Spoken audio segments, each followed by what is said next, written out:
Ration card को नहीं विधानसभा रे जोरदार चर्चा। नूआ वर्षरू लागू हेब नूआ नियम, खाद्य जोगाण मंत्री स्पष्ट सूचना। नमस्कार दर्शक बंधु, बर्तमान ओडिशा विधानसभा रे शीतकालीन अधिवेशन राशन कार्ड को नहीं भयंकर हंगामा देखा मिली।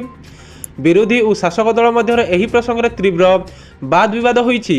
विरोधी दलर अभियोग इक्यूआईसी और सर्वे ना गरीबों को राशन कार्ड काटी दि जाउछि, जहाँ गरीबों पेट को लात मारिबा सहित समान।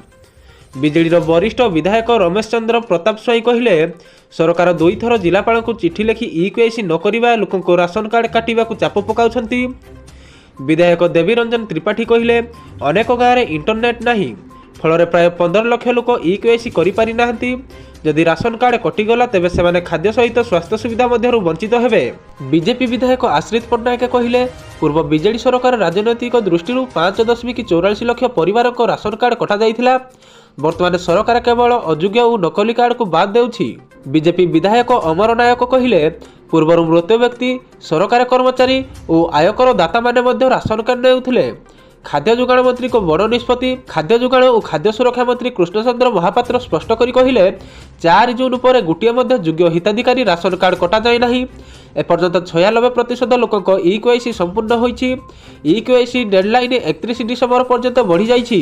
प्राय 69,500 मृत व्यक्ति, 45,496 आयकरदाता और सरकारी कर्मचारी, मोटामोटी 8.16 लाख अयोग्य कार्ड बातिल, जहाद्वारा सरकार 210 कोटी टंका संचय होईछि। नुआ राशन कार्ड पाई मध्य बड़ सूचना आसीछि। 15 लाख आवेदन मध्यरु 6,39,827 जन को नुआ राशन कार्ड दिया जाइछि। अन्य मानकर जांच चालुछि। नुआ वर्षरू नुआ नियम, ग्रामांचलर मासिक आय 15,000 टंका अधिक हेले राशन कार्ड बातिल हेबो। सहरांचल मासिक आय 20,000 टंका उपर हेले कार्ड कटाजिवो। एही समस्त सूचना आपनको केमिति लागिला आपनको मतामत कमेंट रे जणातु। भिडियोटी भलो लागिथिले लाइक शेयर करंतु एवं चैनल को सब्सक्राइब करंतु।